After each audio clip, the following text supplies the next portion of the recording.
Baie welkom aan al ons kykers na nog 'n episode van Gesels bietjie les. My naam is Armin Kritzinger en elke week bied ek die volwasse Sabbatskool les van die 7de dag Adventiste Kerk aan hierso aanlyn. Hierdie program, Gesels bietjie les, is nie 'n opsomming van die week se les soos wat jy nou by die kerk sal verwag nie, maar dit is 'n dag by dag stukkie wat jou help soos wat jy in die week deur die Sabbatskool les gaan. Ek wil baie dankie sê vir almal wat ons les nommer 8 laaste week geondersteun het. Ons het so 400 Afrikaanse mense bereik met daardie les. En ek wil veral baie dankie sê vir al die mense wat die like knoppie gedruk het op daardie video. Soos wat ek al genoem het, ek doen hierdie les verniet. Ek vra nie vir enige donasies of enigiets soos dit nie. Al wat ek vir julle vra is om asseblief die like knoppie te druk op hierdie video of om kommentaar te lewer as dit net amen is of enigiets soos dit.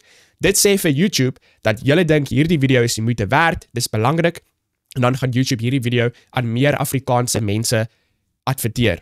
So, jy kan 'n kommentaar lewer, dit help baie dankie vir almal van julle wat 'n kommentaar lewer. En as jy nou nie jou naam daar wil hê nie, as jy bang jy predikant vind uit dat jy luister na Armin Kritzinger, dan kan jy maar net die like knoppie druk en niemand gaan eers weet dat jy daai like knoppie gedruk nie, behalwe YouTube wat dan gaan adverteer aan meer Afrikaanse mense. So baie dankie. Kom ons probeer om verby daai 400 te druk op pad 500 toe om hierdie evangelie te deel met soveel Suid-Afrikaanse mense as wat ons kan. Daar's mense wat luister in Suid-Afrika, Engeland, Namibië, Australië, Nieu-Seeland, Zambië, VSA, oral rondom die wêreld en so baie dankie vir julle ondersteuning van hierdie program. So kom ons sluit ons oë vir 'n woord van gebed. Ons Vader wat in die hemel is, ons wil vir U baie dankie sê vir nog 'n geleentheid om 'n bietjie les te kan gesels hierdie week. Soos wat ons hierdie week na les nommer 9 gaan kyk, vra ons bo alles liewer vir die gawe van die Heilige Gees om saam met ons te wees om ons te leer wat waar is. Ons bid en ons vra dit in Jesus se naam alleen. Amen. So soos wat ek gesê het, kyker by die huis, hierdie week kyk ons na les nommer 9. En die titel vir hierdie les is Erfgename van die belofte en gevangenis vol hoop. So ons is nog steeds besig met die boek van Joshua. Dit is die 4de kwartaal se tema vir ons lesse. En ons geheeteks daar op Sabbatmiddag sê vir ons: keer terug na die vesting, o hoopvolle gevangenis. O kondig ek vandag aan dat ek jou dubbel sal vergoed. Dis 'n baie mooi belofte wat ons daarso vind in Sagaria hoofstuk 9 vers 12. Maar die inleiding van die lesies op Sabbatmiddag sê vir ons dat Joshua hoofstuk 13 tot 21 bevat baie lyste van beskrywings van plekname. En soos vir die les vir ons sê, daar's baie mense wat nou sal sê, weet, dit is nie baie belangrik nie of ietsie soos dit, maar dit is tog belangrik want dit wys vir ons, soos wat die les vir ons sê, ek hou van die Afrikaans daarso, dat hierdie beloftes van God is nie net 'n lugkasteel nie. Dit lys die plekke daar, dis ware plekke wat regtig bestaan. Dis nie 'n feeverhaal of 'n sprokiesverhaal nie. Dis wat ek so lief is vir van die Bybel. Die Bybel praat van mense en plekke wat regtig bestaan het. In baie ander geloofstelsels in die wêreld het hulle al hierdie sprokiesverhale en mites oor dinge wat gebeur het. Iemand wat gaan slaap het en toe word hulle 'n berg of iemand wat gehuil het en hulle trane word 'n rivier. Maar in die Bybel, soos wat ons hierso kan sien in Joshua hoofstuk 13 tot 21, is dit regte plekke wat hierso genoem word. En dit wys vir ons die Here se beloftes is regtig waar, is beloftes waarop ons kan staatmaak. Dis nie 'n kasteel in die lug, 'n lugkasteel soos wat die les hierso vir ons sê nie. En dan is hier 'n mooi vers uit Deuteronomium hoofstuk 1 vers 8. Dit sê: hierdie gebied gee ek vir julle. Trek in die land en neem dit in besit. Die Here het gesweer dat hy hierdie land aan julle voorouers Abraham, Isak en Jakob en aan hulle nageslag sal gee. Nietemin, baie belangrike punt, het hulle beslis 'n aktiewe rol in die vervulling van daardie belofte gehad wat hulle moes gespeel het. Nou, die les sê vir ons hierdie week gaan ons bietjie kyk na die geestelike implikasies vir diegene wat aanspraak maak op al die beloftes wat in Jesus te vind is. En vir ons kykers daar by die huis, Sabbatmiddag, die hoofidee wat ek daar uitneem, is regtig die beloftes van God se woord, die beloftes van die Bybel is verskriklik belangrik vir ons as Christene. Dit is die fondasie van ons Christen geloof, is die beloftes van Jesus. Dis iets wat vir my persoonlik baie belangrik is, wat my lewe regtig verander het, kan dieselfde doen vir jou, en dit het reeds dieselfde gedoen vir honderde duisende mense, soos wat ons van lees in die Bybel. Nou Sondag se deel van die les hierso sê vir ons Eden en Kanaan. Nou albei van hierdie is 'n tipe van 'n paradys, as ons dit so kan stel. So kom ons kyk bietjie daarso na hierdie verse wat die les hierso vir ons gee. Genesis hoofstuk 2 vers 15 en dan ook Genesis hoofstuk 3 vers 17 tot 24. Die vraag daarso is: watter gevolge het die sondeval ingehou, spesifiek betreffende die eerste mensepaar se tuiste? So kom ons kyk daarso wat sê Genesis vir ons.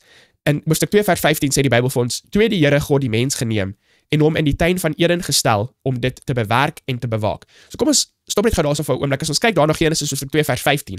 Dit sê vir ons in die begin toe die Here alles perfek en mooi gemaak het hy nie die mens in 'n paleis gestel, in 'n baie mooi huis of enigiets soos dit nie, maar in 'n tuin. En vir ons kykers by die huis, hulle kan Patriarge en Profete gaan lees oor die skepingsverhaal en dit vertel vir ons oor hoe die Here die beste gekies het vir die mens. Die beste vir 'n mens is nie 'n mooi paleis of 'n baie groot huis of 'n boot of iets soos dit nie. Nie dat ek sê daardie tipe dinge is verkeerd nie. Ek is seker in die nuwe hemel en die nuwe aarde sal ons 'n huis hê. Maar in Eden, toe die Here vir Adam en Eva daardie paradys geskaap het, het hy geweet dit is wat beste is vir ons as mens. Die natuur, die skepping, naby aan God, dit is regtig wat daar belangrik is. Toe weet ons nou Adam en Eva, as gevolg van die sondeval, lees ons in Genesis hoofstuk 3, sê die Bybel vir ons, toe sê die Here God, nou het die mens geword soos een van ons, deur goed en kwaad te ken. So hierdie goed en kwaad wat hulle hierso geken het, is nie 'n kopkennis nie, maar is 'n kennis deur ervaring, wat Adam en Eva nou spesifiek hierso gehad het. Nie dat God ervaring met sleg te doen het, dat hy het self al gedoen het nie, maar hy het al gesien wat sleg doen, as gevolg van Satan se val in die hemel. As hy nou maar nie sy hand uitsteek en ook van die boom van die lewe neem en eet en lewe in ewigheid nie. Toe stuur die Here God hom weg uit die tuin van Eden, om die grond te bewerk waaruit hy geneem is. So het hy dan die mens weggedrywe en gerips of engele aan die ooste kant van die tuin van Eden laat woon, met die swaard wat vlam en flikker, om die toegang tot die boom van die lewe te bewaak. So as ons moet teruggaan na die vraag daarso wat die les vir ons gevra het, wat was die gevolge van die sondeval gewees, spesifiek betreffende die eerste mensepaar se tuiste. So kyk daar by die huis, die Here het vir ons paradys gegee, of Adam en Eva aan die begin paradys gegee, en die rede hoekom hulle die paradys verloor het, was gewees as gevolg van hulle ongehoorsaamheid. Ongehoorsaamheid beteken basies om nie die Here te neem op sy woord nie. Party mense sal sê, dit gaan nie oor gehoorsaamheid of daai tipe dinge nie, dit gaan oor 'n verhouding. Liewe kyker by die huis, daai dinge beteken presies dieselfde ding. 'n Verhouding met God, 'n verhouding met Jesus, is 'n verhouding met sy woord. Al wat ons van Jesus het, is sy woord. En Johannes hoofstuk 1 vers 1 sê vir ons dat hy is die woord. So as mense sê dat gehoorsaamheid aan die woord is belangrik en ander mense sê dat nee, dit gaan oor 'n verhouding met God, liewe vriende, kyker by die huis, moenie de mekaar raak nie. Satan wil hê jy moet heeltemal de mekaar raak en nie weet wat aangaan nie. Daardie dinge is presies dieselfde dinge. 'n Verhouding met Jesus is 'n verhouding met sy woord. En so Adam en Eva is uit die tuin uit omdat hulle nie gehoorsaam was nie, omdat hulle gekies het om daai verhouding met Jesus, daai verhouding met die woord van God te breek. En so deur hierdie week se les sal ons sien dat dit is ongehoorsaamheid wat ons uit die beloofde land uithou. Dit is wanneer ons daai verhouding met God afbreek, wat ons uit die beloofde land uithou. En dan die teenoorgestelde is ook waar. Dit is 'n verhouding met Jesus, 'n verhouding met God, 'n verhouding met sy woord, wat ons toegang gee tot die beloofde land. Dit was nog altyd dieselfde gewees. Daar's nie verskillende reëls gewees vir daai mense en verskillende reëls vir hierdie mense of enigiets soos dit nie. Dit gaan nog altyd oor geloof in Jesus se woord. 'n Verhouding met Jesus, 'n verhouding met sy woord. Dit is nog altyd waaroor dit gegaan het.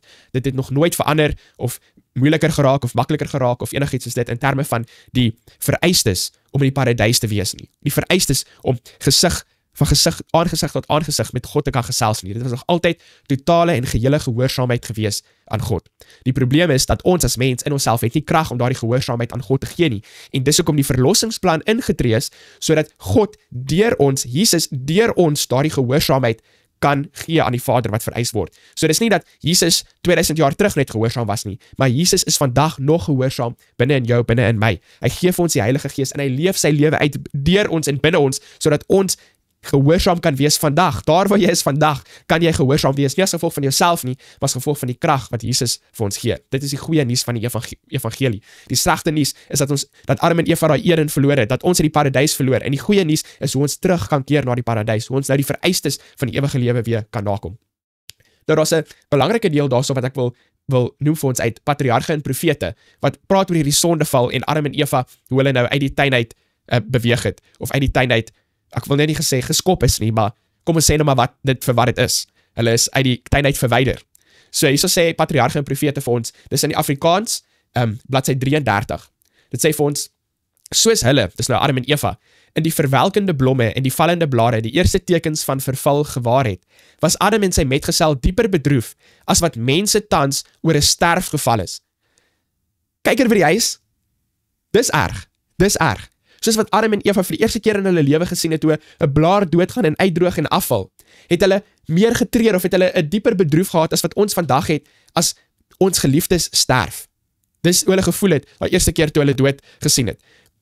Dit is, wow. Die dood van die fyn, tenger blomme was waarlik rede om te treur. Maar toe die trotse bome hulle blare afgooi, het die toneel hulle tot die streng oortuiging gebring, dat die dood die lot van elke lewende ding is. Die tuin van Eden het lank nadat die mens uit sy heerlike omgewing verban is, op die aarde gestaan. Die gevalle geslag is toegelaat om hulle blik oor die woning van hulle onskuld te laat gaan. Hulle toegang slegs deur die wakende engele versper. Die heerlikheid van God is by die gerib bewaakte poort van die paradys geopenbaar. Daarin het Adam en sy seuns gegaan om God te aanbid. Daar het hulle 'n belofte van gehoorsaamheid aan die wet hernie, die oortreding waarvan hulle verbanning uit Eden aan toegeskryf kan word. Toe sonde die aarde soos 'n vloedgolf oorstroom het en die boosheid van die mens die oorsaak was dat dit deur 'n vloed uitgedelg is, is die hand wat Eden geplant het van die aarde onttrek. Maar met die uiteindelike herstel, wanneer daar 'n nuwe hemel en 'n nuwe aarde, volgens Openbaring hoofstuk 21 vers 1 sal wees, sal dit meer luisterryk as aan die begin wees. So kom ons kyk na 'n paar idees hierso. Dit sê vir ons, Adam het saam met sy seuns gekom, daarso na die ingang van die tuin. Tot en met die sonvloed was die tuin van Eden nog daar gewees. Die enigste ding wat die mense buite gehou het, was die engele wat daar gestaan het. En baie keer dan mag mense dink, jy weet, in 2025, as ons nou maar net engele kon sien met ons eie oë, dan sou ons ook geglo dat die Here is waar of dat die Bybel is waar. Kyk hier by die huis, ons het baie sterker en beter bewyse as dit, wat die Here vir ons gegee het in die Bybel, deur Bybelprofesie en al daardie tipe dinge.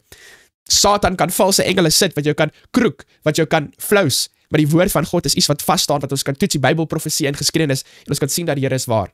So Adam en sy seuns het daar na die ingang van die tuin toe gegaan, om wat te doen? Wat sê dit daar vir ons? Hulle het belofte aan gehoorsaamheid aan die wet hernie, net soos wat ek vroeër genoem het.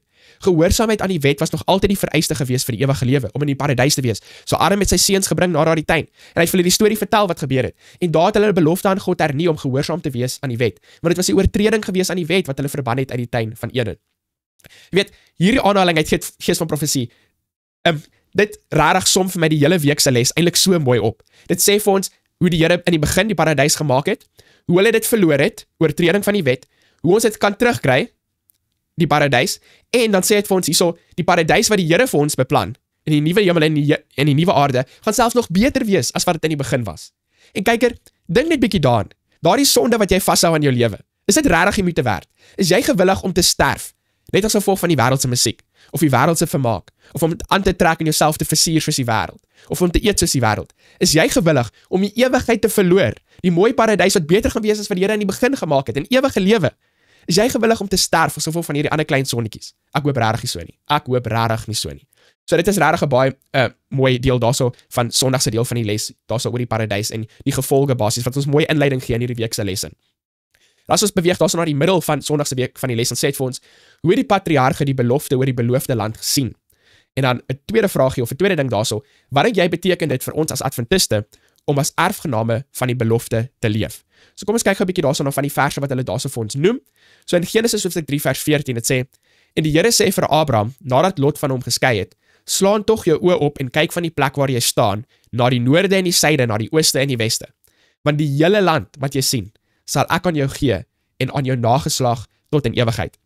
As ek die vers dink, dan dink ek ons 'n paar jaar terug toe ek by 'n kampvergadering was daarso in Namibië, en ons het geloop tot op so 'n bergie, en dat ek so bo op die berg gaan staan. Jy weet, Namibië is 'n baie mooi land, 'n baie groot land vir die hoeveelheid mense wat daar in Namibië is. En toe ek so bo op die berg gaan staan en ek kyk net so ver as wat die oog kan sien, is dit net so oop en so wyd, dit voel amper of dit op 'n ander planeet is. En ek stel myself in hoe Abraham so gestaan het en die Here sê vir hom, kyk noord, suid, wes, oos, oral wat jy sien, ek sal dit vir jou gee, vir jou en jou nageslag tot in die ewigheid. En dit is waar, daai belofte is waar. Selfs Jesus sê vir ons in Matteus hoofstuk 5 vers 5, dit sê, salig is die sagmoediges, want hulle sal die aarde beerwe. Vir ons as Christene, vir ons as Adventiste, baie keer dan praat ons oor die hemel. Jy weet, ek wil hemel toe gaan, ek kan nie wag om die hemel te ervaar nie. En dis waar, maar op 'n tegniese punt of op 'n meer spesifieke punt, weet ons dat as Jesus gaan kom, dan gaan ons vir 1000 jaar hemel toe gaan. Maar dan aan die einde van die 1000 jaar, as die millennium verby is, dan gaan daai nuwe Jerusalem neersak na die aarde toe, waar die aarde dan verwoes gaan word, en dan gaan die aarde nuut geskape word, en dan gaan die nuwe aarde basies ons permanente tuiste wees. So dis waar dat ons gaan vir daai 1000 jaar in die hemel wees, maar as ons daai 1000 jaar moet vergelyk met die ewigheid wat ons gaan spandeer op die nuwe aarde, dan is daai 1000 jaar eintlik net maar 'n druppeltjie in die emmer. Seker nie eers 'n druppeltjie in die emmer nie. So ek weet baie keer as ons praat van die hemel, dan bedoel ons nou maar eintlik, weet, alles wat kom nadat Jesus gekom het. Nie net die hemel, die 1000 jaar nie, maar ook die nuwe aarde. So dis maar net 'n spesifieke puntjie daarso. Maar dis kom Jesus vir ons hier, so sê Matteus 5 vers 5. Salig is die sagmoediges, want hulle sal die aarde beerwe. So 'n baie belangrike punt, kyk by die huis, wat ek wil hê jy moet besef is, dat dit is waar, dat op die einde van die dag gaan al God se mense regtig die aarde beerwe, soos wat Jesus daar gesê het, soos wat die belofte wat Jesus gegee het aan Abraham, wat God gegee aan Abraham. Ons gaan regtig waarlik die hele aarde beerwe. Miskien nie hierdie jaar nie, of volgende jaar nie, maar dit is 'n feit dat aan die einde van die 1000 jaar, wanneer die sonde vernietig is, en die aarde nuut geskape word, gaan God se mense die hele aarde beerwe. So dit is regtig 'n baie mooi belofte wat ons daar sal sien. Nou die tweede vraagie daarso is, wat dink jy beteken dit vir ons as Adventiste om as erfgename van die belofte te leef? Nou ek dink dit sluit regtig aan by daarso wat ek nou net genoem het uit Matteus 5 vers 5, dat die belofte is regtig vir die hele wêreld, nie net vir Abraham nie, maar ook vir ons. En hoe kan ons deel wees van daai belofte vir ons as Adventiste? Of weet, vir enigiemand wat kyk vandag, nie net vir Adventiste nie. In Hebreërs hoofstuk 6 vers 11 en 12 sê dit hierso vir ons, maar ons verlang dat elkeen van julle dieselfde ywer mag toon om te kom tot die volkomme sekerheid van die hoop tot die einde toe. So daar's hierdie hoop. Wat is hierdie hoop? Sodat julle nie traag word nie, maar navolgers van hulle wat deur geloof en lankmoedigheid erfgename van die belofte is. So hierdie is julle, praat nie van Abraham nie, praat van die mense in sy tyd, en dieselfde is waar vir die mense in ons tyd, en dit sê vir ons hierso, hoe kan ons erfgename word van hierdie belofte? Dis deur geloof. Dis nie deur jou bloed, of jou ma, of jou pa, of hoeveel geld jy het, of jou universiteitsgrade wat jy het nie. Hoe kan ons as Adventiste, hoe kan ons as Christene, hoe kan ons as enige mens op hierdie aarde, hoe kan ons erfgename word van hierdie belofte? Dis deur geloof. Dis die geloof van Abraham. Nie die bloed van Abraham nie, nie die DNA van Abraham nie, maar dis die geloof van Abraham wat ons erfgename gaan maak van die belofte. En wat is die geloof gewees van Abraham? Wel, toe die Here vir hom gevra het om sy seun te gaan offer, was hy gewillig om te lewe volgens elke woord. Want hy het geweet, in Hebreërs 11 sê dit vir ons, dat die Here het gesê dat sy nageslagte gaan kom van daardie seun Isak af. So hy het geglo, sê die Bybel vir ons in Hebreërs 11, dat die Here sal sy woord nakom, so die Here sal Isak uit die dode uit opwek, sodat Isak nog kinders kan hê volgens die belofte. Hy het geweet God kan nie jok nie, en dis die tipe geloof wat ons wil hê as ons erfgename van die belofte wil wees. Ons moet daai geloof in God se woord hê, dat ons gaan lewe volgens elke woord wat God sê, al klink dit 'n bietjie snaaks, al maak dit nie vir ons sin nie, die Here se woord gaan altyd waar wees, al skepende krag in sy woord om dit waar te maak. So die les sê dan daarso vir ons, die patriarge van ouds was dus erfgename van die belofte, totdat dit vervul is. As volgelinge van Christus is ons egter erfgename van beter belofte, sê Hebreërs 8 vers 6. Nou net 'n punt wat ek ook hierso wil noem vir ons kykers by die huis. Dis waar dat ons as Christene vandag is erfgename van beter beloftes, maar daardie beter beloftes het ook gegeld vir Abraham en vir die Israeliete. Dis nie net dat die Here vir Abraham die land Kanaan wou gegee het, dat dit was sy belofte, of dat die Here vir die Israeliete net Kanaan wou gegee het, dat dit nou sy eintlike belofte vir hulle was nie. Nee, dieselfde belofte wat die Here gee vir jou en vir my, was ook dieselfde belofte as wat hy gegee het aan hulle. Die ware regte vervulling van daai belofte aan Abraham en aan die Israeliete was die nuwe aarde gewees. Nie die Kanaan wat nog steeds onder son in 'n sondige wêreld is, waar mense jou land wil aanval en al daai tipe dinge nie. En Abraham het dit ook geweet, en ons gaan dit later sien in Hebreërs hoofstuk 11, die tipe land wat hy verwag het. Nou, as ons aanbeweeg hierson na maandag se deel van die les toe, dit sê vir ons, die land as 'n geskenk. En baie belangrike punt, as ons gaan kyk na van hierdie verse, en daar's 'n hele paar verse wat dit vir ons hierso noem op maandag, dan sê dit vir ons, die Here het nie die Israeliete gekies omdat hulle so goed en sterk en slim en enigiets soos dit is nie, maar die Here het regtig vir hulle gegee as 'n geskenk, as genade. En weer eens, wat is die praktiese les vir ons vandag? Ons verlossing word aan ons geskenk, as is genade, en ook die nuwe aarde en die hemel, die ewige lewe wat ons gaan vind, is ook 'n geskenk. So kom ek maak 'n paar van daai versies oop daarso, wat dit vir ons sê, in Eksodus hoofstuk 3 vers 8, daarom het ek neergedaal, daarom volg op vers 7, wat praat oor die slawerny van die Israeliete, en hoe swaar hulle kry onder hierdie slawerny meesters in Egipte. Daarom het ek neergedaal om hulle uit die hand van die Egiptenaars te verlos, en hulle te laat optrek uit daardie land na 'n goeie en wye land, na 'n land wat oorloop van melk en honing, na die woonplek van die Kanaaniete en Hittiete, Amoriete, Feresiete, Hewiete en Jebusiete. So die Here sê so vir hulle, hy wil hulle laat optrek uit die slawernyland uit, na 'n land, 'n goeie land, 'n wye land, wat oorloop met melk en honing. En dan is ek baie lief vir hierdie vers, die sê ook vir ons om hierso te lees in Numeri 13 vers 27, en hulle het gekom en gesê, ons het gekom in die land waarheen u ons gestuur het, en waarlik, dit loop oor van melk en honing, en dit is sy vrugte. Kyk hier by die huis, so in Eksodus, sê die Here vir die mense, vir sy volk, ek wil julle uit hierdie slegte land uitneem, ek wil julle na 'n land toe vat, wat oorloop van melk en honing. En dan kom ons in Numeri, en die mense sê, ons het in die land ingegaan, en ja, dis waar, die land loop oor van melk en honing. So wat hulle basies hierso sê is, die Here se belofte is waar. En net soos wat die Here se belofte waar was vir die mense op daardie dag, is die Here se beloftes vandag waar vir jou en vir my. Ons moet dit 'n taak, 'n prioriteit maak in ons lewe om die beloftes van die Here se woord uit te soek en die vereistes van die beloftes na te kom, want daar is vereistes tot sy beloftes, net soos wat daar was vir die Israeliete. Anders sou hulle gesterf het in Egipte. Hy het hulle nie geforseer uit nie. Hy het hulle nie deur die Rooi See geforseer nie. Baie dinge wat hulle moes gedoen het, was daar geloofstoetse vir hulle gewees. Daar was vereistes gewees. En so is daar ook vereistes vir ons, dat ons die beloftes soek en ons verdoen aan die vereistes, dan sal ons ook sien dat die Here se beloftes is waar. En dit is hoekom ek kan nie ek kan nie my Christendom opgee nie. Ek is 'n jong mens en ek is in 'n kerk waar daar baie probleme is en daar's baie mense wat beklei oor dit en dat en dit en dat, maar ek kan net nie my geloof in Jesus opgee nie. Ek kan nie my geloof in die kerk of in Christendom opgee nie, want ek het die Here se beloftes al vir myself geproe en gesien dat dit is waar. Ek gaan van my kop af moet gaan of ek gaan so dom wees as ek my rug moet draai op Jesus. Want ek is nie in die kerk as gevolg van mense wat nie beklei nie. Ek is nie in die kerk omdat die kerk perfek is nie. Ek is in die kerk omdat Jesus se woord waar is en sy beloftes is waar en dit kan my verander en jou verander en al die mense wat so in die kerk met mekaar beklei, dit kan hulle verander en dit kan die kerk 'n lelike ding uit 'n lelike ding uitvat en dit kan 'n mooi ding daarvan maak. Dit is die hoop wat ons het. Maar as ons nie ons eie ervaring met die Here se woord het nie, dan is dit so maklik vir ons om ons rug terug te draai op die Here en te sê, kom ons gaan terug na Egipte toe. Daar waar ons sulke lekker kos geëet het en al daai tipe dinge. Nou is ons hier in die woestyn besig om te sterf. En dit is omdat hulle ongehoorsaam is dat hulle besig is om so slegte tyd in die woestyn te hê. Maar as hulle gehoorsaam is, dan gaan dit goed met hulle. En so nog 'n vers dan daarso wat die les vir ons sê, Levitikus hoofstuk 20 vers 22. Onderhou dan al my insittinge en al my verordeninge en doen dit, dat die land waarheen ek julle bring om daarin te woon, julle nie uitspieg nie. So, dis verskriklik belangrik, liewe kyker by die huis. Weereens, ons gaan nou terug daarso na Adam wat saam met sy seuns gekom het na die ingang van die tuin.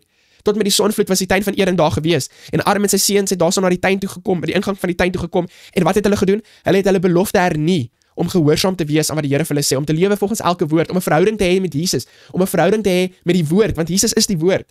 En hierso in Levitikus hoofstuk 20 vers 22 sê vir ons weer, wat is die vereistes vir die Israeliete om in daai land te wees wat oorloop van melk en honing? En kyk by die huis, dis nie 'n vers wat ek net hier uit my duim uit gesuig het nie. Dit is 'n vers vir die lessies vir ons vra om te lees. Ek lees nou maar net wat die lessies so sê. So moet nou nie kwaad wees vir my nie, asseblief. Onderhou dan al my insettinge. Dit sê nie party van my insetting nie. Dit sê nie meeste van my verordeninge nie. Dit sê al my insettinge en al my verordeninge en doen dit. En liewe kyker by die huis, ek sê dit elke week en hierdie week gaan ek dit weer sê, want ek weet nie of iemand anders dit vir julle gaan sê nie, maar iemand moet dit sê. En ek kan dit nie vir julle jok nie, want dit is net waar. En ek weet nie of ek dit op die regte manier oordra dat dit miskien nie mooi klink nie, maar dit is waar en ek moet dit deel. In my Christelike lewe, die groot draaipunt in my Christelike lewe het gekom, toe ek gekies het, om nie te lewe volgens meeste woorde nie, of party van die woorde nie, of 99,9% van die woorde nie, maar toe ek gekies het om te lewe volgens elke woord, en om staat te maak op daardie woord, vir krag, om dit waar te maak in my lewe. Daai jare en jare en jare, wat ek bereid was om te lewe volgens meeste woorde, 99,99% van die woorde, wat ek self wat kerk toe gegaan het, en al hierdie type dinge, Christenskap was verskriklik vervelig gewees vir my. Dit was vir my soos 'n las gewees. Maar net toe ek 'n totale oorgawe gemaak het aan Jesus. Dit is regtig vir die eerste keer in my lewe toe ek die ware Christenskap kon smaak. Toe ek die vryheid in Jesus kon smaak, die vreugde en die vreugde wat hy vir my kan gee. En dis hoekom ek my hele lewe gegee het om die evangelie aan mense oor te dra, want ek weet dit is waar. En dit is wat dit waar is vir my, kan dit waar wees vir jou. En meeste van ons is vasgevang in hierdie Christelike ervaring, want ons wil net lewe volgens partywoorde of meeste woorde, maar ons dinge wat ons lees in die Bybel, of ons dinge wat ons lees in die Gees van Profesie, en ons wil net nie 'n oorgawe maak nie. Jy kan 50 jaar gedoopte adventis wees. Jy kan al vir 80 jaar in dieselfde bank sit daarso in die kerk. Maar as jy nog nooit regtig 'n totale oorgawe gemaak het, as jy nog nooit regtig gekies het om 100% vir Jesus te gee nie, het jy vir 80 jaar daar gesit en jy het nog nooit in jou hele lewe regtig Jesus gesmaak nie. Jy het nog nooit regtig die ware Christelike ondervinding gehad nie. So probeer dit net. Toets dit net. Wat het jy om te verloor? Niks.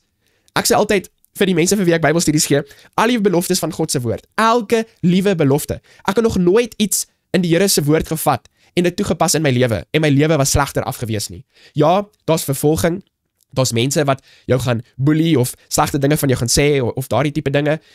Satan gaan teëspoed bring op jou pad, maar die vreugde en die vrede, die ware liefde van daai karakter transformering wat plaasvind as jy jou lewe oorgee aan Jesus. Daar's geen geld, geen goud, geen huis, geen kar kan enigiets vergelyk met dit wat die Here wil doen in ons lewe nie. En jy hoef nie te wag tot Kersfees of Nuwejaar of jou verjaarsdag nie, daar waar jy is vandag, of jy in die kombuis is of in die bed lê of op die bank is of in die kar ry, of jy nou by die werk is of wat ook al is, jy kan vandag jou lewe vir Jesus gee. Moenie uitstel nie. Moet net nie uitstel nie. En so, as ons terugkom hierso na die les, dit sê vir ons, selfs al het Israel die land as 'n geskenk van God ontvang, was hy op die keper beskou die ware eienaar. So die Here is die eienaar van die land gewees. Ons is net rentmeesters. En vandag is dit nog steeds waar. Jy weet, maandag se deel van die les praat oor hoe belangrik grond is vir identiteit vir nasies. En ek weet, dit is 'n baie teerpunt vir mense in Suid-Afrika ook, wat voel dat grond is belangrik, en daar word dinge gepraat van grondonteeneming en al hierdie tipe dinge, en ek is nou nie hier om politiek te praat en enigiets is dit nie, ek het nie 'n groot belangstelling in politiek nie, want ek weet die oplossings van die wêreld lê nie in politiek nie, maar dit lê in die evangelie. En hierdie landkwessie is belangrik vir baie mense. Want land, soos wat die les hier so uitnoem, het 'n belangrike deel opgemaak van hierdie belofte wat die Here gegee het vir sy mense. En so vir ons vandag ook, baie mense voel, weet, as jy nou land het, as jy eie huis het, is jy nie hier nie. Voel dit asof jy hoef nie te bekommerd te wees dat iemand gaan jou nou uitskop aan die einde van die kontrak, of jy kan 'n bietjie veranderinge maak wat jy nou nie ander persoon se permissie hoef te vra nie. Maar op die einde van die dag leef ons in 'n sondige wêreld waar as die regering jou grond wil vat, gaan hulle jou grond vat. Dit maak nou nie eintlik saak in watter land jy bly nie. In party plekke gaan hulle jou miskien geen geld betaal nie, of in party plekke gaan hulle jou miskien bietjie iets daarvoor betaal. Maar dit lyk vir my asof hulle jou land wil hê, gaan hulle jou land wil hê. En daarom moet ons fokus wees op die regte land wat die Here vir ons wil gee, wat mense nie van ons gaan wegvat nie. En dit is die ewige land, dis die beloofde land. Dis die beloofde land. Ek kan nie my huis, my kar of my plaas of enigiets saam met my dit ewigheid invat nie. Maar ek kan nou belê in die ewigheid, in die hemelse koninkryk. Ek kan nou my lewe, my tyd, my geld, my woorde, my liefde, kan ek belê in die ewige koninkryk van God. En ek kan besef dat hierdie dinge van die aarde is tydelike dinge. En al hierdie dinge behoort aan die Here. En die Here kan wegvat en hy kan neem. Want dit behoort nie aan ons nie. Die les al mooi so aan uit Psalm 24 vers 1 wat vir ons sê, die Here is die eienaar van die ganse aarde. En ons moet dit altyd besef. Partykeer dan voel ons asof hierdie aarde is ons ewige blyplek. En dit moet nie so wees nie. Daar's 'n Engelse lied, dit sê, "This world is not my home." Ek is seker dis ook in Afrikaans vir iemand by die huis, as jy die Afrikaanse titel miskien vir ons daar so in die kommentaar kan sê, "This world is not my home, I'm just passing through." En ons as Christene moenie so vasgevang raak in hierdie wêreld om te begin dink dat jy weet, hierdie is al wat daar is. Dis net hierdie wêreld en die dinge van hierdie wêreld nie. Dit kan baie maklik ons aandag wegvat. En dieselfde was ook waar vir Israeliete gewees. As hulle net vasgeval geraak het in die aardse belofte van Kanaan, het hulle heeltemal die punt gemis. Die Here wou hulle ook verlos het van sonde. Die Here wil vir hulle die hemelse Kanaan gee, net soos wat hy vir ons die hemelse Kanaan wil gee. Dit was ook sy plan A gewees vir hulle, net soos wat dit is vir ons. Nou, in 1 Petrus hoofstuk 2 vers 11 en Hebreërs hoofstuk 11 vers 9 tot 13, ons gaan 'n bietjie daarso uitlees. En dan die vraag is, wat beteken dit vir jou persoonlik om as 'n bywoner en vreemdeling uit te sien na die stad waarvan God self die ontwerper en bouer is? So kom ons kyk gou na daai twee verse. Dit sê, geliefdes, ek vermaan julle as bywoners en vreemdelinge om julle te onthou van vleeslike begeertes wat stryd voer teen die siel. Ons is vreemdelinge in hierdie wêreld. En soos wat ek gepraat het oor die Engelse lied wat sê, "This world is not my home." Dis waar, as jy lief is vir die Here en jy sy kind, dan is jy net 'n vreemdeling in hierdie wêreld. Maar as jy nie lief is vir die Here nie en jy is lief vir die dinge van die wêreld, dan op die einde van die dag is hierdie wêreld jou tuiste. En jy is nie 'n vreemdeling in hierdie wêreld nie, want dis al wat jy ooit gaan hê, is net hierdie wêreld, want daar's geen belofte van jou vir 'n hiernamaals in 'n hemelse Kanaan nie. En so, ons moet die begeertes van hierdie wêreld met ons een kant sit. Ons burgerskap, ons het 'n hemelse burgerskap. Jou Suid-Afrikaanse burgerskap, of Namibië of Australië, of Engelse of Amerika, waar ook al jy nou mag wees. Dit mag vir jou belangrik wees in terme van ons fisiese behoeftes hier op aarde. As jy nie burgerskap het nie, gaan jy seker 'n bietjie probleme hê. Glo ek, heel moontlik, definitief. Maar ons hemelse burgerskap is ons belangrikste burgerskap. Dis vir ons eerste eer moet lê, ons eerste krag, ons eerste moeite wat ons gee, ons eerste prioriteit moet wees die hemelse koninkryk. Hebreërs 11 sê, want hy, dit praat nou van Abraham, het die stad verwag wat fondamente het, waarvan God die boumeester en oprigter is. So Jesus sê dit duidelik vir ons, kyker by die huis, dat Abraham, wat 'n stad het hy verwag? Ja, die Here gaan vir hom 'n aardse Kanaan gee, vir hom en sy nageslagte, maar wat wou hy meer as enigiets anders? Hy wou die hemelse Kanaan hê, die ene waar God die boumeester is en die oprigter is. En liewe kyker by die huis, die belangrike ding wat ons moet besef is, Kanaan sou nie die beloofde land gewees het sonder Jesus in hulle lewens nie. Jy kan nou maar in die mooiste plek in die hele wêreld gaan bly, maar as jy nie Jesus in jou lewe het nie, gaan jy nie gelukkig wees nie. En jy kan op die slegste plek in die hele wêreld gaan bly, en as jy Jesus in jou lewe het, sal jy nog steeds gelukkig wees.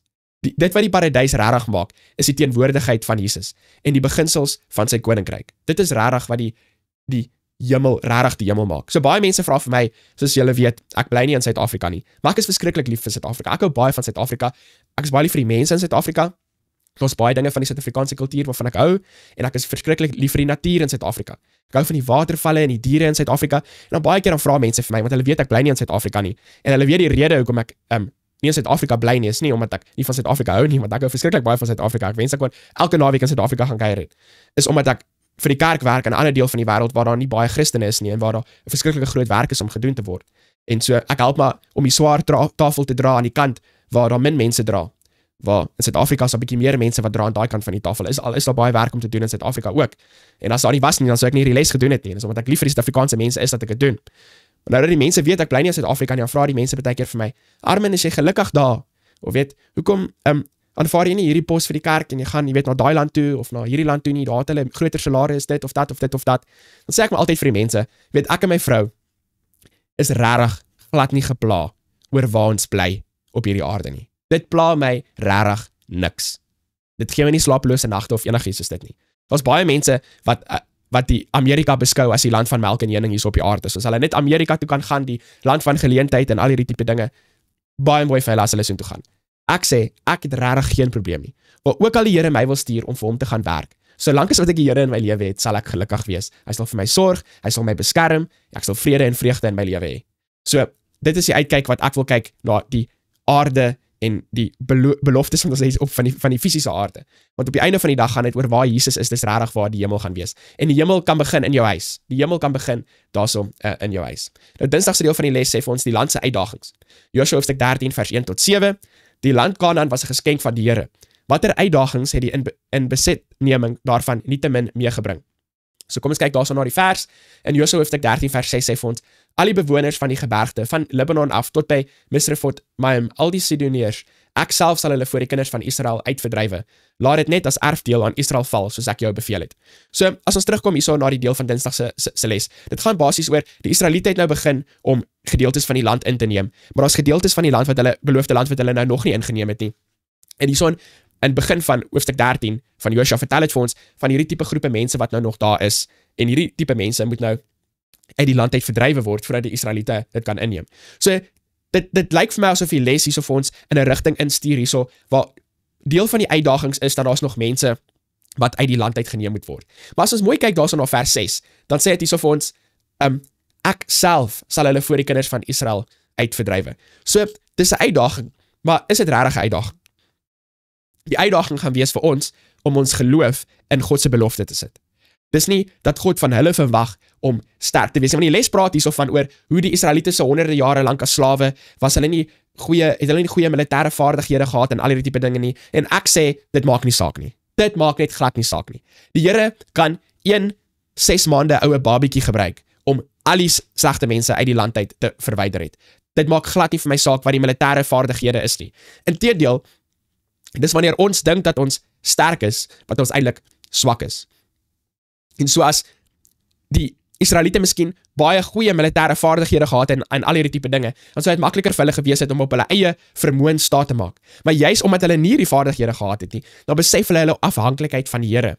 En vir ons is dit ook waar, liewe kyker by die huis vandag. Ons moet versigtig wees dat ons nie op ons universiteitsgrade, ons rykdom, jou huis of jou kar of jou invloed in jou kerk of jou gemeenskap begin staat maak en sê, weet, dis hoekom die mense na my luister. As ek preek, dan luister die mense na my want ek het baie goeie vaardighede met stories wat ek kan vertel of dit of dat of dit of dat. Dis 'n baie gevaarlike grond om op te trap. Dis nie sleg om goeie vaardighede te hê nie, maar as ons begin staat maak op die vaardighede en ons gee die glorie en die eer aan die vaardighede en nie aan die God wat ons regtig in staat stel om daardie dinge te doen nie, dan gaan die Here ons 'n pad moet laat stap om ons nederig te maak, soos wat hy met Nebukadneser gemaak het. En hopelik hoef ons nie vir 'n paar jare in die woud in te stuur om soos 'n dier te gaan lewe nie. Maar as dit nodig is om ons terug te draai na die Here toe, dan laat hy dit nou maar liewers met ons doen. Want dit is beter om soos 'n dier te lewe en die les te leer en getrou aan die Here te wees, as om in 'n paleis te bly en vol trots te wees in jou eie vaardighede en die ewige lewe te mis. So definitief, die uitdagings daarso gaan wees om geloof in God se woord te sê dat hy die beloftes gaan vervul, dat hy die mense gaan uitdryf uit die land uit, nie om te sê soos die 10 spioene, die mense is te groot en dit en dat en dit en dat nie, maar om soos Joshua en Caleb te wees, om die Here te neem op sy woord. So dieselfde is ook waar vir ons, hier is ons 'n praktiese applikasie van, dis Dinsdag se deel van die les, het sê vir ons ook, ons het die heiligmakingsproses wat ons moet ondergaan, en ons moet opreg gehoorsaam wees aan die vereistes, waaraan ons as burgers van die koninkryk van God onderhewig is. Kyk by die huis, hierso kom ons weer terug na die beginsel toe van 'n vereiste van burgerskap van God se koninkryk is gehoorsaamheid. En ek sal dit weer sê, in onsself het ons geen krag om gehoorsaam te wees nie. Maar as ons geloof sit in God se woord self is die krag om ons gehoorsaam te maak, sodat ons kan lewe volgens elke woord wat uit God se mond uitgaan. Dis kom Jesus gesê het, as jy lief is vir my, bewaar my gebooie, Johannes 14 vers 15.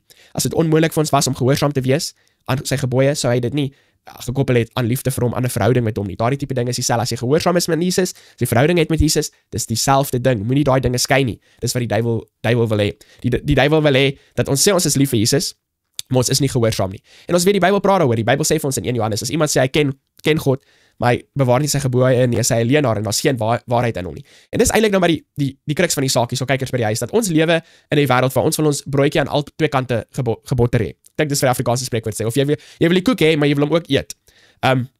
Jy wil 'n six-pack hê, maar jy wil nie gym toe gaan nie. Jy wil gewig verloor, maar jy wil nie die chocolates opgee nie. Jy wil fiks wees, maar jy wil nie bietjie gaan draf nie. Jy wil ryk wees, maar jy wil nie bietjie werk nie. En so, ons wil die beloftes van die Here hê, maar ons wil nie die vereistes daarvan nakom nie. Net so Satan. Satan wil die krag van God hê, maar hy wou nie die karakter van God gehad het nie. En daardie karakter van God is die gehoorsaamheid aan sy gebooie, want die gebooie is 'n weerkaatsing van sy karakter. So, dis baie hartseer dat daar's baie mense wat die ewige lewe wil hê, maar hulle wil nie die vereistes vir die ewige lewe daarmee gesaam hê nie, wat gehoorsaamheid is aan die wet van God. Dis baie hartseer. Die les sê hierso vir ons, hoe kom hedendaagse Christene voor soortgelyke uitdagings as die wat die inbesitneming van beloofde land meegebring het te staan? So kom ek kyk ons na Filippense hoofstuk 2. Dit sê hierso, daarom my geliefdes, soos julle altyd gehoorsaam gewees het, nie in my teenwoordigheid alleen nie, maar baie meer nou in my afwesigheid. Werk julle eie heil uit met vrees en bewing. So hierso gebruik hy die woord vrees hierso, het praat van gehoorsaamheid. Ek wil julle moet kyk na daai woord vrees daarso. Dan kom ons na Hebreërs 12 vers 28. Die les vra ook vir ons daarso om na daai versie te kyk. As ons sien daarso, dit sê vir ons hierso, daarom omdat ons 'n onwankelbare koninkryk ontvang, laat ons dankbaar wees en so God welbehaaglik dien met eerbied en vrees. So om die Here te dien is dieselfde as wat ons lees regtig hierso in Filippense wat om gehoorsaam te wees. En dit sê so oor altyd gehoorsaam gewees het. Nie partykeer nie meeste van die tyd nie. Dis die Here se plan om jou altyd gehoorsaam te maak. Nou ons het gesien hierso in Filippense praat dit oor die woord vrees en dan hierso in Hebreërs praat dit ook oor die woord vrees. Nou baie keer het ek al gehoor, jy weet as ons na 'n preek luister en ons praat oor miskien die eerste Engelse boodskap, die eerste Engelse boodskap, nie Engelse boodskap nie. In Openbaring hoofstuk 14 oor vrees God. Jy weet wat beteken dit om God te vrees? Dan sê hulle mos nou maar gewoonlik, jy weet in Spreuke sê dit dat die vrees van die Here is die beginsel van kennis. So kom ons kyk daarso Spreuke hoofstuk 1 vers 7, die vrees van die Here is die beginsel van kennis. Nou dis waar dat die vrees van die Here is die beginsel van kennis, maar die beginsel van kennis is nie die definisie wat hierso gegee word vir die vrees van die Here nie. Dit sê net as jy die vrees van die Here het, dan is dit wat die beginsel van kennis gaan wees. Maar wat is nou eintlik die definisie van die vrees? Daar's in Spreuke beantwoord dit vir ons. Dit sê vir ons die vrees van die Here is om te haat wat sleg is. So altyd as die Bybel praat van om die Here te vrees en al daardie tipe dinge, dan beteken dit basies eerbied vir sy karakter en om te haat wat sleg is. Wat sleg is ons nou die teenoorgestelde van sy karakter. So dit is die tipe uitdagings as ons moet kyk na die vraag daarso. Dis die tipe uitdagings wat ons gaan hê in ons hedendaagse lewe. Dit gaan wees om te haat wat sleg is en om gehoorsaam te wees, om geloof te sit in die Here se woord. Hy gaan vir ons die oorwinning gee, net soos wat hy beloof het vir die Israeliete om vir hulle die oorwinning te gee, so gaan hy vir ons die oorwinning gee as ons gewillig is om te lewe volgens elke woord. Onthou, jou verantwoordelikheid is om gewillig te wees om te lewe volgens die woord en dan om staat te maak op daardie woord self om vir jou die krag te gee om gehoorsaam te wees. Om jou oë gefestig te hou op die woord. Nou Jesus is die woord. Jesus is die een wat vir jou die krag gaan gee. Al daai dinge beteken dieselfde, moenie die mekaar raak nie. Nou Woensdag se deel van die les, die jubeljaar. Die jubeljaar is 'n baie interessante beginsel wat ons vind in die Ou Testament onder hulle wette. En in Patriarge en Profete is daar verskriklike mooi beskrywings oor die voordele van die jubeljaar en die Sabbatsjaar. En ek gaan later in so 'n kort rukkie gaan ek 'n bietjie daaraan aanhaal vir ons.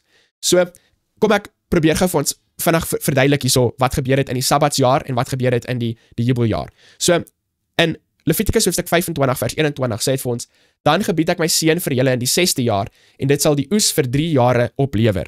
So elke 7de jaar was 'n Sabbatsjaar gewees vir die Israeliete.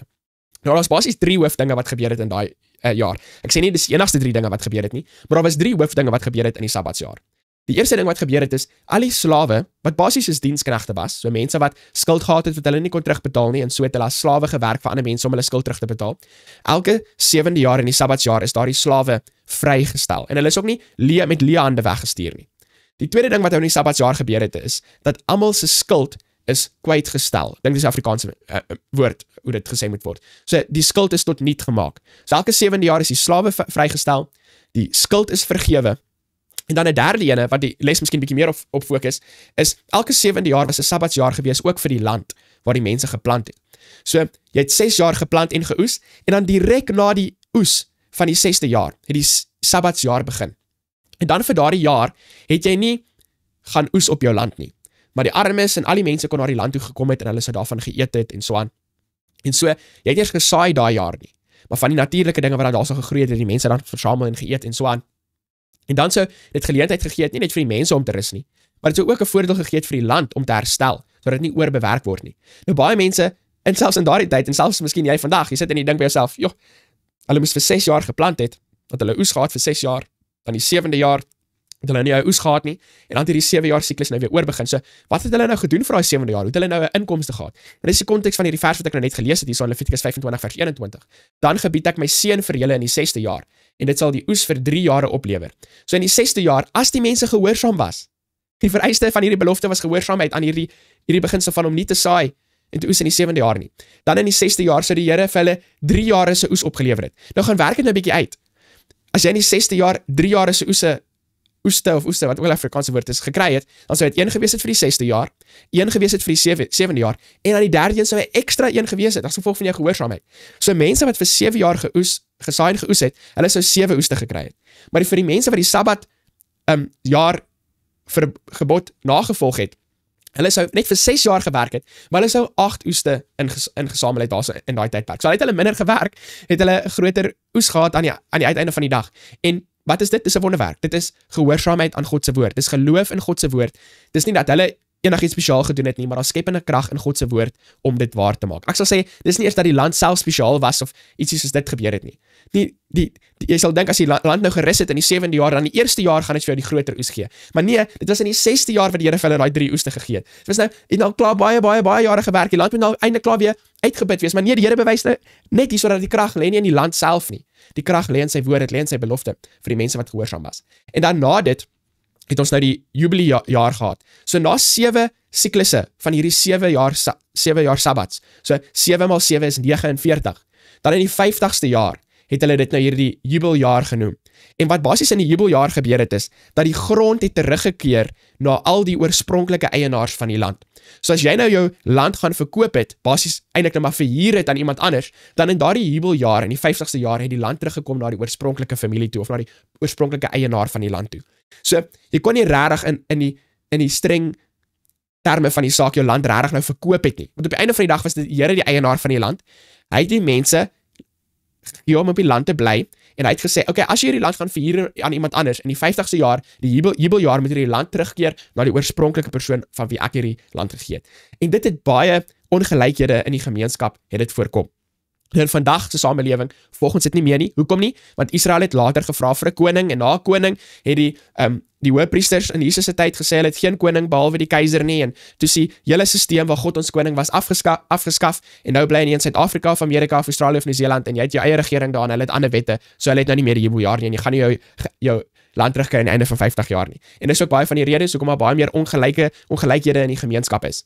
Want baie keer het jy nou 'n pa of 'n ma wat dobbel of drink, en hulle verloor al die geld in die familie, en hulle verkoop al die land, en dan sit die kinders nou en hulle nageslagte nou sonder die land. En dit het 'n invloed op hulle.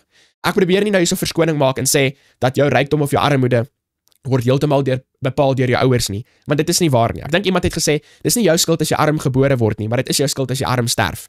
En so ons weet dat daar's harde werk wat 'n rol speel, en al hierdie tipe dinge wat 'n rol speel, en Jesus het ook vir ons gesê dat die armes sal altyd saam met ons wees, en baie keer kan mense arm wees as gevolg van uiterlike Satan se aanvalle op hulle, soos wat met Job gebeur het, wat nou nie as gevolg van hulle eie skuld is nie, so ek wil nou nie kommentaar lewer oor hoekom mense arm is nie, daar's verskillende redes, maar baie keer wat dan gebeur het, as die ouers nou hulle land gaan verkoop het en al hierdie tipe dinge, het die kinders nou hierdie nadeel gehad, en dan oor tyd het dit opgebou waar een familie basies al die land gehad het, en 'n ander familie nie baie land gehad het nie, en dan was daar baie ongelykheid gewees in die gemeenskap. So ek wil vir ons lees hierso uit Gees van Profesie uit, oor vrygewigheid en al hierdie tipe dinge. Dit sê hierso vir ons, niemand hoef te vrees dat sy vrygewigheid hom sal verarm nie. Gehoorsaamheid aan die gebooie van God sal sekerlik voorspoed tot gevolg hê. Sien weer daarso gehoorsaamheid aan gebooie is weer die vereiste vir hierdie belofte, dat die Here sal voorspoed, hy sal seëninge gee vir mense wat vrygewig is. Hierso sê dit, die Here sou die buitensporige liefde vir eiendom en mag inperk. Dis nou die jubiliejaar. Groot ewel sou hy die toenemende versameling van rykdom deur een klas en die armoede en agteruitgang van 'n ander voortspruit. Sonder 'n mate van beperking sou die voorspoediges 'n monopolie word, en die armes wat in alle opsigte in die oë van God net so verdienstelik is, sou deur hulle voorspoediger broeders as minderwaardig beskou en behandel word. Die bewustheid van hierdie onderdrukking sal die hartstogte van die armer klas aanwakker. Daar sou 'n gevoel van wanhoop en desperaatheid wees wat sou neig om die gemeenskap te demoraliseer en die deur te open vir elke vorm van misdaad. Die regulasies wat God ingestel het, was bedoel om sosiale gelykheid te bevorder. Die bepalings van die Sabbatsjaar en die jubilierjaar sou tot 'n groot mate alles wat in die interim in die maatskaplike en politieke ekonomie van die nasie skeef geloop het, regstel. Dan gaan dit aan, dit sê vir ons, die beginsel wat God neergelê het, sou die verskriklike ewels wat deur al die eeue die gevolg van die verdrukking van die rykes teenoor die armes en die agterdog en die haat van die armes teenoor die rykes was verhoed het. Terwyl dit mense mag verhinder om groot rykdom te vergader en toe te gee aan onbeperkte weelde, sal dit ook die gevolglike onkunde en agteruitgang van 10.000e verhoed, wie se swak betaalde diens nodig is om hierdie kolossale rykdomme op te bou. Dit sal 'n vreedsame oplossing bied vir daardie probleme wat tans dreig om die wêreld met anargie en bloedvergieting te vul. Kyk hier by die huis, die gees van profesie is net waar. Ons kan sien in ons wêreld hoe daar hierdie opstand is tussen die rykes en die armes, of hulle sê the elites en die gewone ou daarso op die straat. En baie van dit het te doen met hierdie monopolie van hoe die mense land opbou, land opkoop en al hierdie tipe dinge, en die armes het nie land nie en al hierdie tipe dinge. So, dis definitief, kan ons sien hierso, baie mooi les wat ons kry daarso. So, aan die einde van Woensdag vra dit vir ons, let op die volgende beginsel, die van grondtoekenning en die besit daarvan, as ook die in die Sabbatsgebod. Hoe herinner hierdie dinge die gelowige daaraan, dat ons almal gelyk in die oë van die Here is? So ek dink daai aanhalings wat ek uit Patriarge en Profete daarso vir ons gelees het, som dit regtig baie mooi op vir ons. Hoe die Sabbatsjaar en die jubiliejaar, hoe dit gelykheid in die gemeenskap sou bevorder het, solank as wat die mense dit gevolg het. En selfs die weeklike Sabbat gee tyd vir werkers om te rus, 1 dag 'n week. In 'n wêreld waar ons bly, waar mense 7 dae week werk, waar fabrieke 7 dae week oop is die weeklikse Sabbatte 'n vars ruskans vir mense. Donderdag se deel van die les, terug na die beloofde land. So hier is nou weer die goeie nuus. Ons gaan terug gaan na die beloofde land toe. Verloor as gevolg van ongehoorsaamheid, ons is in gevangenskap, ons is in slawerny. Donderdag se deel van die les, die konteks is slawe of gevangenes in Babylon. En dan kom ons kyk daarso na die verse oor die beloftes oor die teruggaan na die land. Nou, die les sê so vers 6 en vers 16, maar ek wil die groter konteks vir ons lees, want ek dink ons 'n paar dinge daarso wat gemis word. So, in Jeremia 24 vers 6, dan gaan ek vir ons vers 7 ook lees. En ek sal my oog op hulle slaan ten goeie en hulle terugbring in hierdie land. En ek sal hulle bou en nie afbreek nie, en hulle plant en nie uitdruk nie. Dis die deel wat die les wil hê ons moet lees. Maar kyk wat sê vers 7 vir ons. En ek sal hulle 'n hart gee om my te ken, dat ek die Here is, en hulle sal my volk wees, en ek sal vir hulle God wees, want hulle sal na my terugkeer met hul hele hart. Nou, om terug te keer na die Here met 'n hele hart, beteken dat jou hele hart was nie by hom gewees nie. Dis kom jy moet terugkeer na hom met die hele hart. Die rede hoekom het hulle die land verloor het en in ballingskap weggevoer was na Babylon toe en so aan, is omdat hulle nie 'n oorgawe gemaak het aan hulle hele hart aan God nie. En die Here sê hulle gaan teruggaan na die land toe, en 'n vereiste gewees daaraan is omdat dit tyd was vir die mense om weer hulle hele hart vir die Here te gee.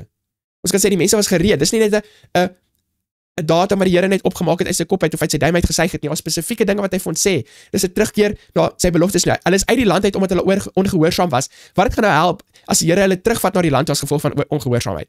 As Adam en Eva uit die tuin van Eden uit is as gevolg van hulle ongehoorsaamheid, wat gaan dit help as die Here hulle nou terugsit in hulle ongehoorsaamheid? As Satan die hemel verloor het as gevolg van sy ongehoorsaamheid, wat gaan dit help as die Here hom en sy engele nou terugsit in die hemel as gevolg van hulle ongehoorsaamheid?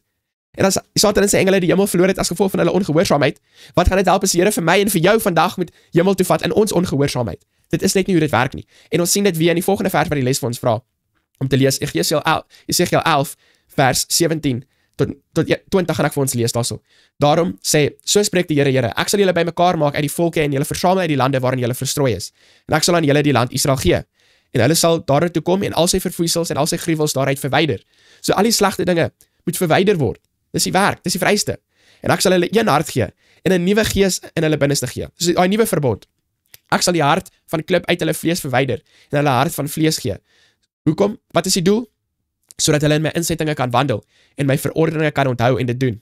En hulle sal vir my 'n volk wees en ek sal vir hulle 'n God wees.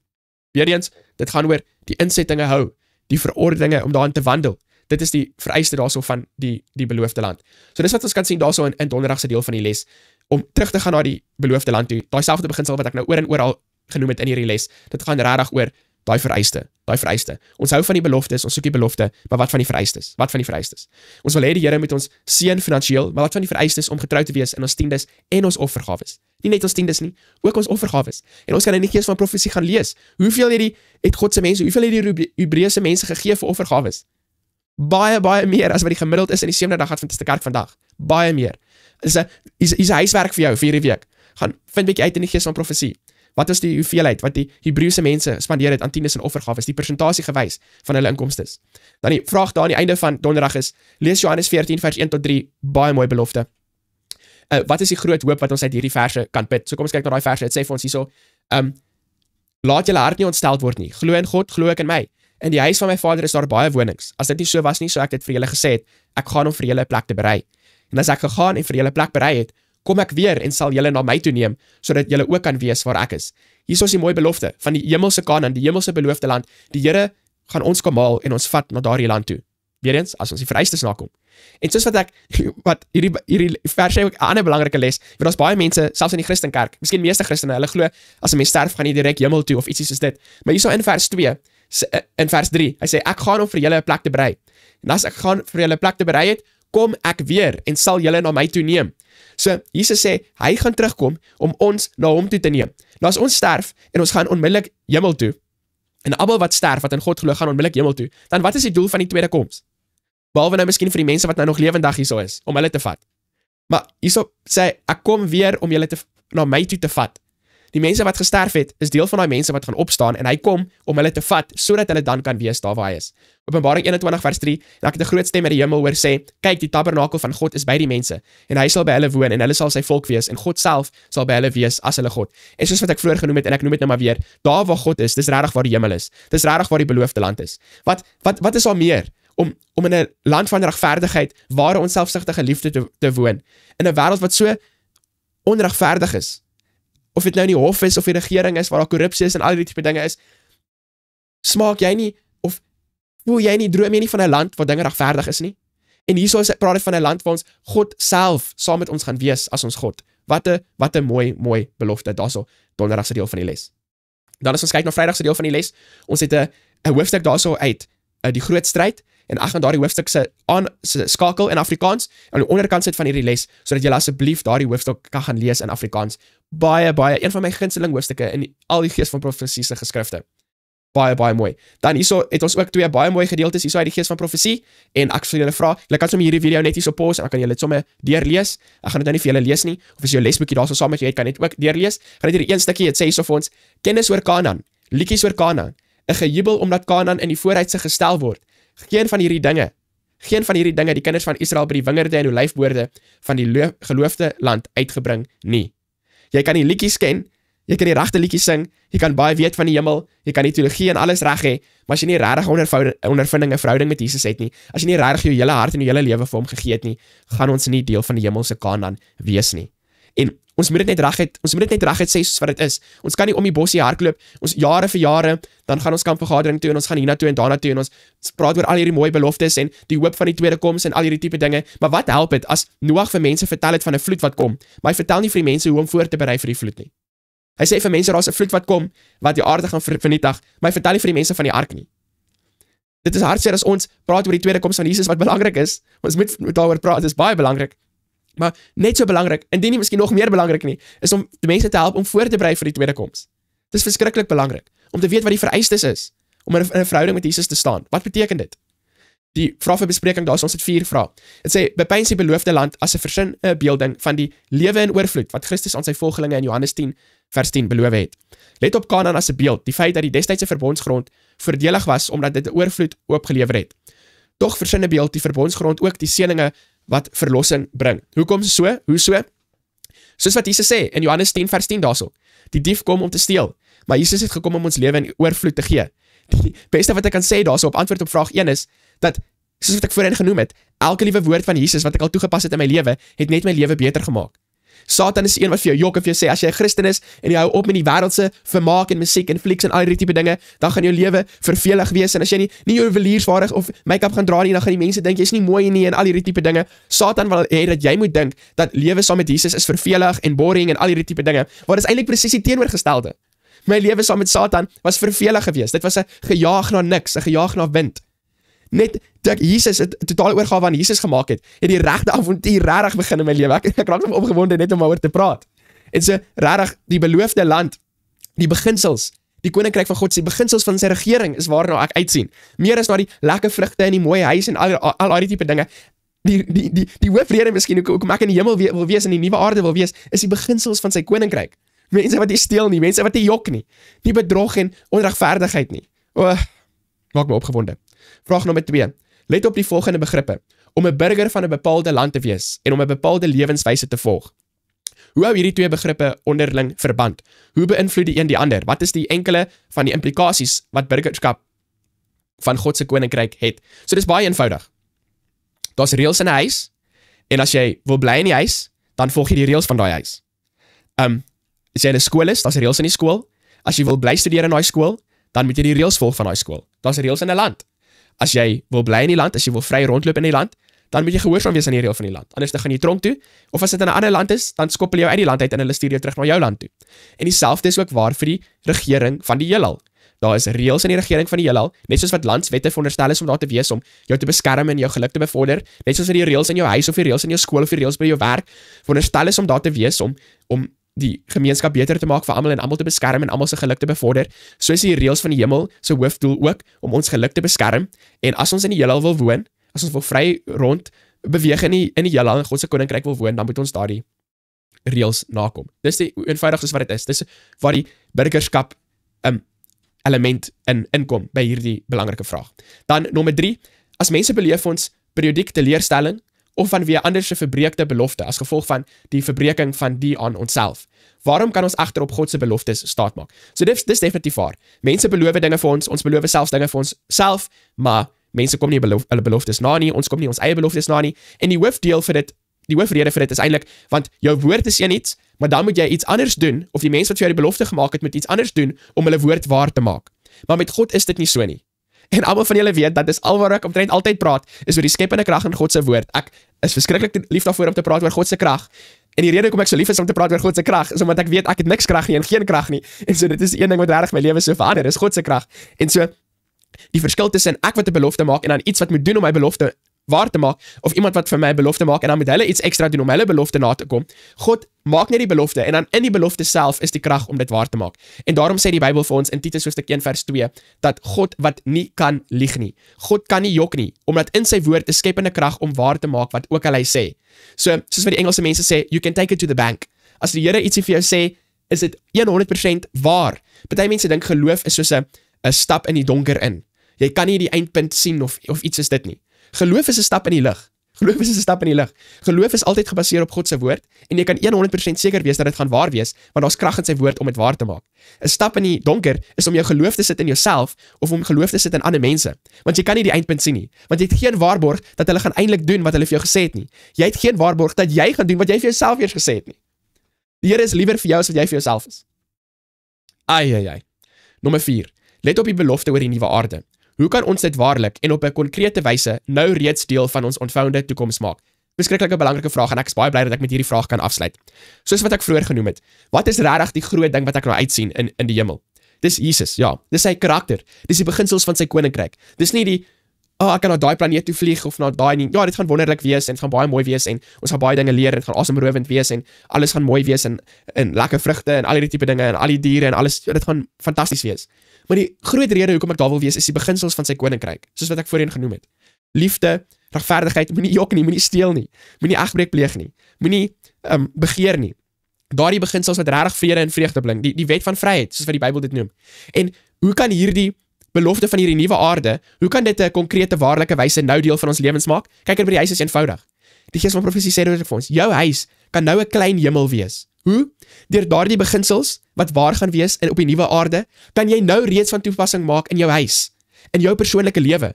En dan gaan jy 'n klein voorsmaakie van die hemel alreeds hê binne in jou huis.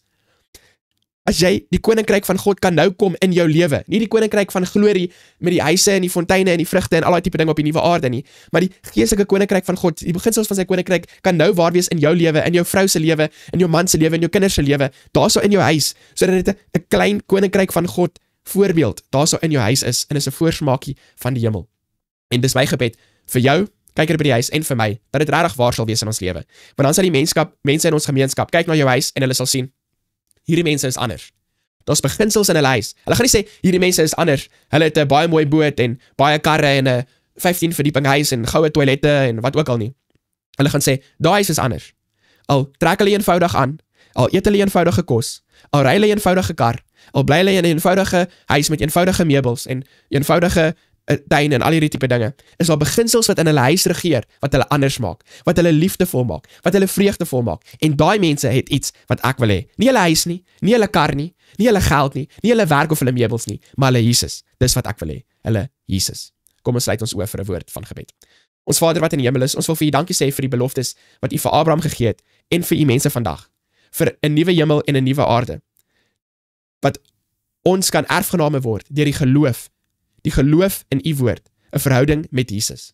Ek bid vir ons kykers by die huis, U ken hulle beter as enigiemand anders. U ken die hoeveelheid hare op ons kop. U weet wat ons hartseer maak, wat ons vreugdes gee in ons lewe, wat ons bekommernisse is. Voorsien asseblief hulle elkeen op 'n spesiale manier, totdat ons weer volgende week bymekaar kom vir nog 'n bietjie lesgesels. Ons bid ons vra dit alles in Jesus se naam alleen. Amen. Vir ons kykers by die huis, baie dankie dat julle tyd geneem het vir lesnommer 9 saam met my hierdie week vir gesels bietjie les. En onthou asseblief, ons vra nie vir donasies of enigiets soos dit nie. Ons doen dit uit die liefde van die saak, want ek is lief vir Suid-Afrika en lief vir Suid-Afrikaanse mense en ek is so dankbaar vir almal van julle wat 'n gesels bietjie les ondersteun en veral vir die mense wat kommentaar lewer en vir die mense wat bang is hulle predikante vind uit dat hulle luister na Armin.